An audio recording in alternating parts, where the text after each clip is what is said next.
Sa Good Vibes, PT Board exam sa topnotcher sa Riverside College ang nagbaton sang 300,000 pesos. May pa-Vikings naman sa tanan nga board passers. May report si Romeo Subaldo.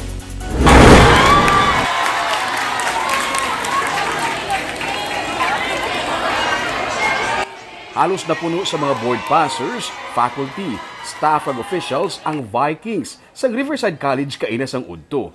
May pa-buffet ang eskwelahan para sa tanan nga mga board passers halin sa physical therapy, nursing, pharmacy, psychometrician, teachers kag medtech. Ini ang pamaagi sa eskwelahan sa pagpasalamat sa ila pagpangabudlay kag pagpaningwa.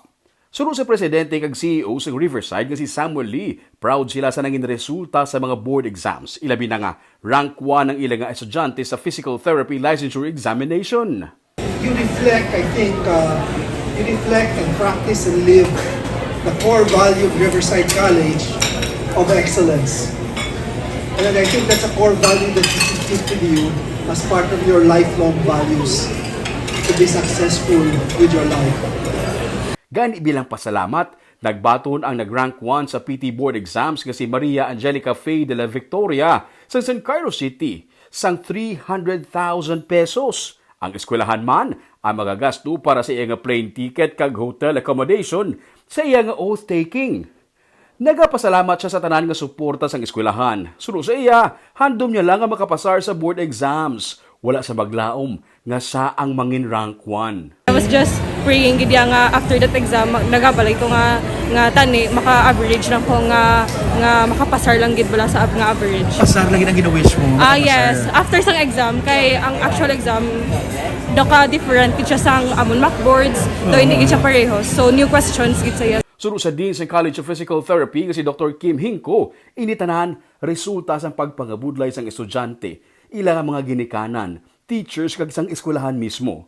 2016, may rank 1 man sila sa PT Board exams. Pamatuod nga hindi lang iniswerte.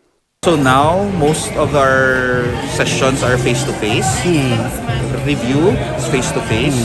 So it really gave a lot of good results. And I'm happy for that. And at least this second time has proven it's not just a stroke of luck ang first time. Nagbaton man sila sa 110,000 pesos bahud mayara sila sang topnotcher.